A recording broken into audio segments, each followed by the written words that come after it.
आपके हिसाब से दुनिया का एंड कैसे होगा? आग से या बर्फ से?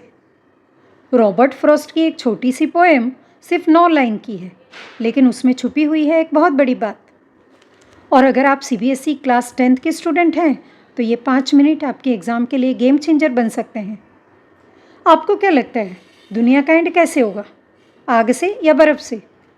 क्या ग्रीड और डिज़ायर ज़्यादा डेंजरस हैं या कोल्ड हार्टेड हेट्रेड? ये कोई मेरा सवाल नहीं है बच्चों, बल्कि ये class 10th poem number 2 fire and ice जो रॉबर्ट फ्रॉस्ट के द्वारा लिखी गई है, ये उनका सवाल है।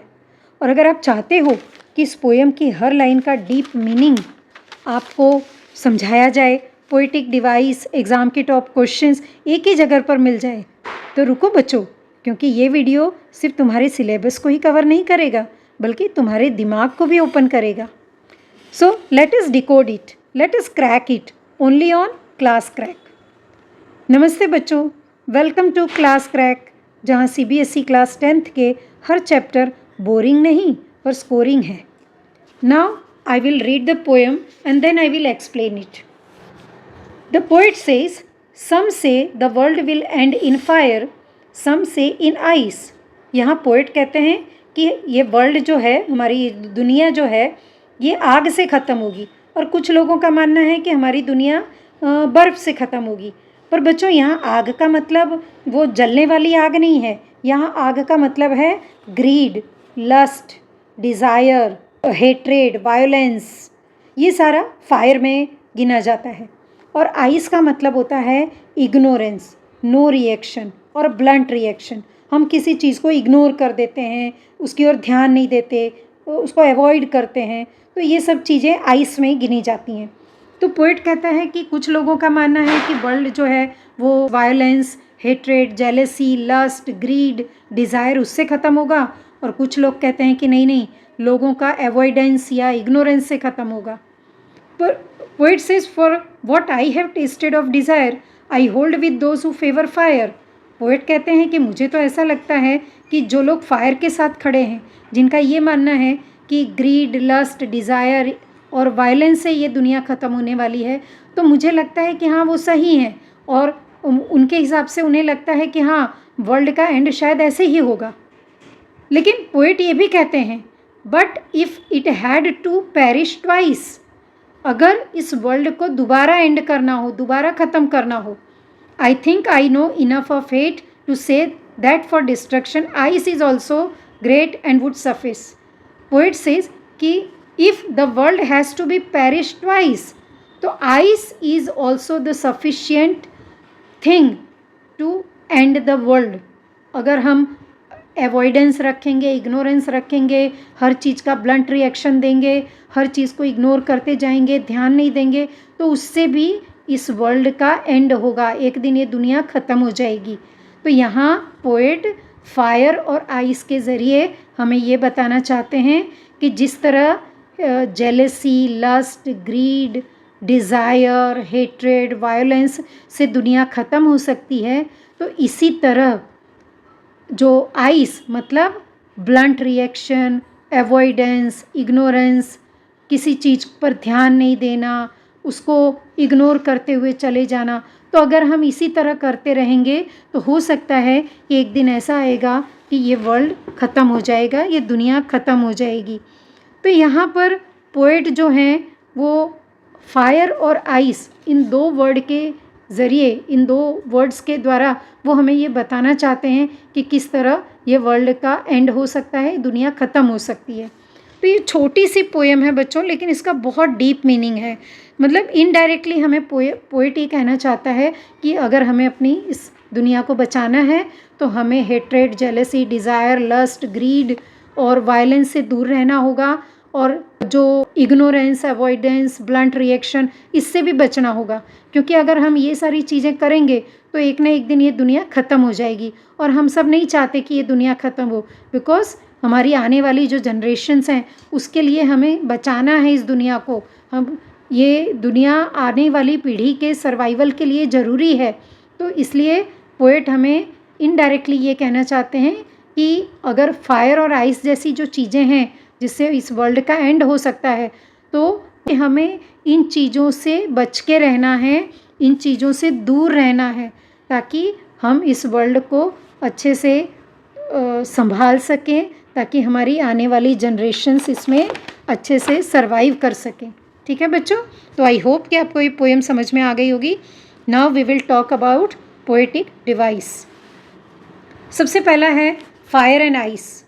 अब फायर है वो डिज़ायर, लस्ट, ग्रीड, वायलेंस के लिए का सिंबल है, और आइस जो है वो hatred, blunt reaction, no reaction, avoidance का सिंबल है। दूसरा है एलिट्रेशन, जैसे some say the world will end with fire and some say the world will end with ice. तो ये जो सम से बार बार रिपीट हुआ है, फिर यहाँ फेवर फायर में एफ बार बार रिपीट हुआ है, तो ये एलिट्रेशन है। एसोनेंस, अब यहाँ पर एसोनेंस का मीनिंग होता है कि repetition of the vowel sound. तो मतलब एक ही लाइन में अगर वोवेल साउंड बार बार रिपीट हुआ है तो इसे एसोनेंस कहते हैं। अगला है एनाफोरा। एनाफोरा है वो जैसे some say the world will end some say in ice, तो यहाँ सम से और सम से बार बार रिपीट हुआ है, दैट इज़ एनाफोरा। अगला है पर्सोनिफिकेशन।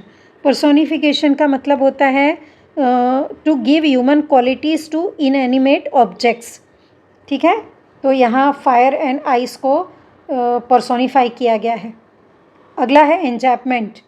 एंजैपमेंट का अर्थ है एक लाइन ख़त्म होती है लेकिन आइडिया नेक्स्ट लाइन में कंटिन्यू करता है। अगला है एंटीथेसिस। और फायर वर्सेस आइस मतलब दोनों ऑपोजिट आइडियाज़ हैं, तो इट इज़ एंटीथेसिस। तो आई होप कि आपको पोएटिक डिवाइस समझ में आ गए होंगे। और बच्चों एग्ज़ाम में आपको पोएटिक डिवाइस ज़रूर लिखना है क्योंकि ये भी 1 मार्क का क्वेश्चन पूछा जाता है। अब मेरे हिसाब से जो मुझे बोर्ड एग्ज़ाम के लिए इंपॉर्टेंट क्वेश्चन लग रहे हैं वो ये हैं, वाई डज़ द पोइट से he is in favour of fire ending the world. Poet को ऐसा क्यों लगता है कि जो वर्ल्ड है वो फायर से एंड होगा। तो बच्चों मैंने आपको पहले ही बताया कि वर्ल्ड फायर से एंड इसलिए होगा क्योंकि हमारे अंदर जो hatred, jealousy, lust, greed, desire, violence, hatred, ये सब जो हमारे अंदर फीलिंग्स हैं वो इतनी ज़्यादा बढ़ती जा रही हैं, इतनी ज़्यादा बढ़ती जा रही हैं कि एक दिन होगा कि शायद इन सब चीज़ों की वजह से दुनिया ख़त्म हो जाएगी। तो यहाँ पोइट को भी ऐसा लग रहा है कि ये बात सच है कि इन चीज़ों से भी दुनिया ख़त्म हो सकती है।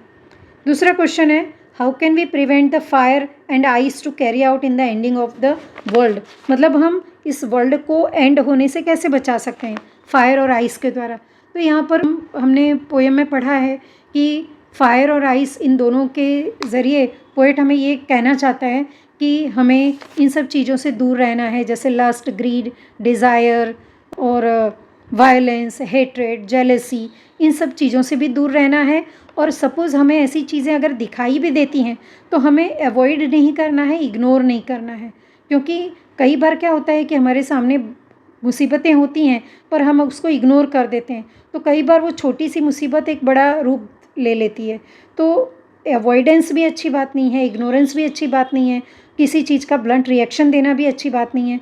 तो हम अगर फायर और आइस, ये दोनों जो वर्ड की मीनिंग यहाँ पोएट ने बताई है, अगर हम इन दोनों चीज़ों को कंट्रोल में रख के चलेंगे और हम हमारी फीलिंग्स को कंट्रोल में रखेंगे, इमोशंस को कंट्रोल में रखेंगे, हम सेंसिटिव बन के रहेंगे, and if we consider for the human being, for the human kind and for the next generation, तो हम शायद इस वर्ल्ड में कुछ अच्छा कर पाएंगे। तो यहाँ पोएट हमें ये कहना चाहता है कि हमें फायर और आइस जैसे जो चीज़ें हैं जो यहाँ पर पोएट ने डिस्क्राइब किया है, इन सारी चीज़ों से दूर रहना है ताकि इस वर्ल्ड को we can make it a happy place to live. ठीक है बच्चों, तो मुझे लगता है कि आपको पोएम पूरी समझ में आ गई है। सो अगर आपको पूरी पोएम समझ में आ गई है तो प्लीज़ आप अपने फ्रेंड्स को भी ये शेयर कीजिए, चैनल को सब्सक्राइब कीजिए, लाइक कीजिए। आपको अगर कुछ अच्छी बातें लगे तो कमेंट भी कीजिए, और आगे आप कौन सा वीडियो देखना चाहते हैं वो भी हमें कमेंट करके बताइए, क्योंकि आपका कमेंट हमारे लिए बहुत इंस्पायरिंग है। और बच्चों ज़्यादा से ज़्यादा इसे शेयर कीजिए, ओके, और लाइक भी ज़रूर कीजिए। Thank you so much.